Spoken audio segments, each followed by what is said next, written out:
Olá, professor. Aqui é o Jean Anderson, dando início agora à apresentação da avaliação da terceira unidade. O objetivo é usar servomotores como mostradores analógicos, baseando-se na intensidade que os sensores estão recebendo captando de informação, né? A gente tem o sensor de temperatura, o sensor de luminosidade e o sensor ultrassônico, né? Pois bem. Vamos passar aqui para o código. No caso, a gente foi utilizada a biblioteca servo.h para fazer a verificação,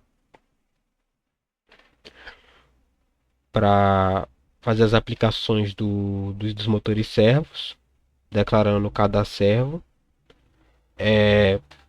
Aqui são os pinos associados a cada sensor e saída de PWM para aplicação no motor servo. No caso, os sensores foram para os pinos analógicos, né?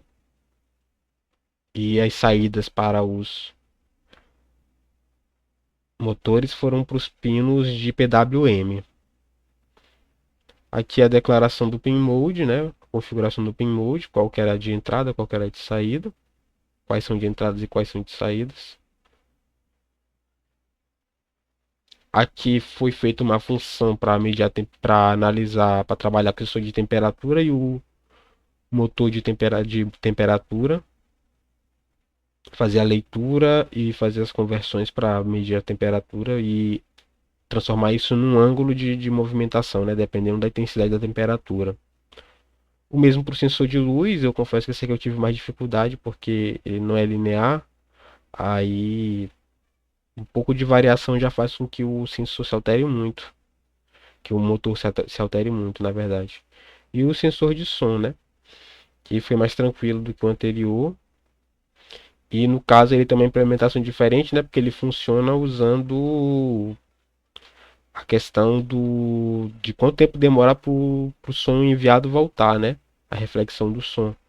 Aí tem algumas coisas que são necessárias mexer nos pinos de trigger e echo para configurar para que ele consiga receber a informação com qualidade. Vamos iniciar a simulação agora. Como a gente pode observar aqui, esse aqui é o sensor de temperatura. Ele já está um pouco elevado porque, por padrão, a temperatura ela começa alta. Mas a gente baixando ela, a gente tem essa informação aqui. Todos estão apontando para cá. No caso, o motor ele tem esse movimento, né? Então, ela seria questão de usar uma engrenagem para inverter o movimento para que ele fique no sentido horário. Mas aqui é variando a temperatura, a gente varia também o ângulo que ele se move, né? No caso, variando a intensidade da luminosidade, vai variando também a questão aqui. O negócio é que esses LDR eles têm essa forma logarítmica e não é legal de trabalhar com eles nesse sentido.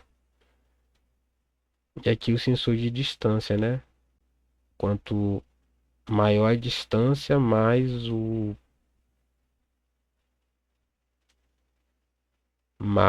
aqui o motor servo de responsável pela distância se movimenta.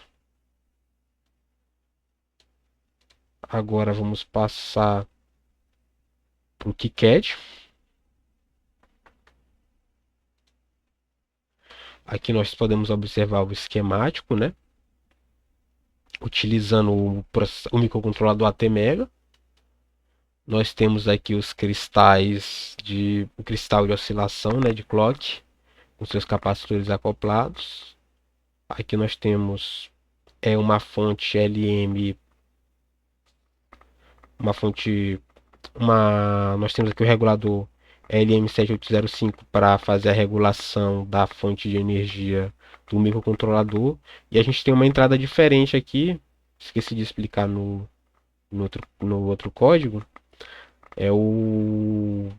No caso, é o circuito LM25965, né? Ó, só LM2596, na verdade. Ele é um regulador, mas no caso ele é um regulador que vai até 3 amperes, né? Eu tive que fazer uma fonte separada para os motores PWM, porque eles consomem muita corrente. Então, se a gente se fosse colocado junto com o microcontrolador, provavelmente haveriam problemas aí de pico de corrente. O microcontrolador poderia até queimar. Então, a alimentação deles é separada. Ah, mas eles têm o mesmo ground, né? Então tá tudo tranquilo. E aí a gente fica com esse regulador aqui, ele baixa a tensão para 5 volts. Esse aqui é o circuito dele para fazer essa regulagem.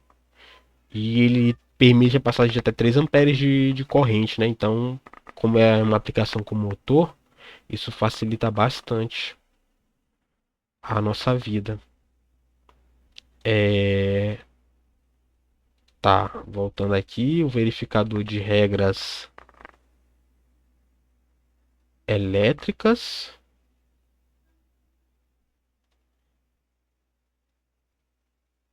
sem erros, ok. Agora passando para PCB,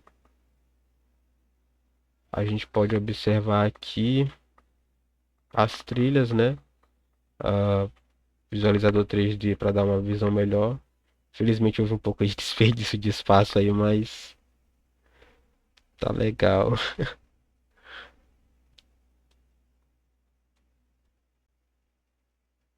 No caso aqui são os pinos para os motores, né? Porque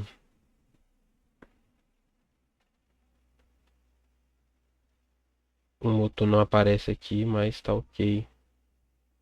E aqui são os pinos para o sensor, né? Porque não tem esse sensor cadastrado no dispositivo,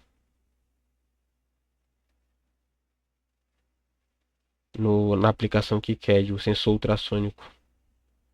Pois bem, vamos verificar as regras de desenho.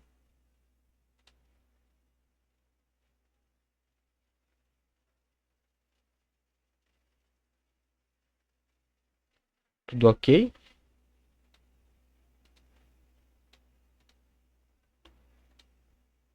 Isso aqui foi um problema de paridade, porque o footprint de um conector aí, jack DC, tá com problema por causa de uma layer que o cara achou de bom tom colocar e atrapalha todo o desenvolvimento. Aí ficar acusando que tá com erro de layer e tal, enfim.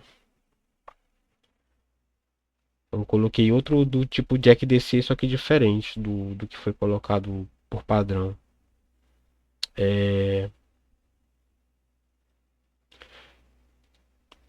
Tá, tem o Boom of Materials, que foi gerado a partir daqui do KiCad, muito legal. Facilita a construção de orçamentos. No caso, são diferentes tipos de capacitor, né? No caso aqui, estava usando um tipo único, né? Mas foi necessário usar outros tipos aqui porque eles precisam de uma capacitância maior, então houve necessidade de alterar o tipo de capacitor. Mas tá ótimo. Aqui tem informações de datasheet e tudo mais. No geral é isso. Obrigado, professor, pela disponibilidade. Ficamos por aqui.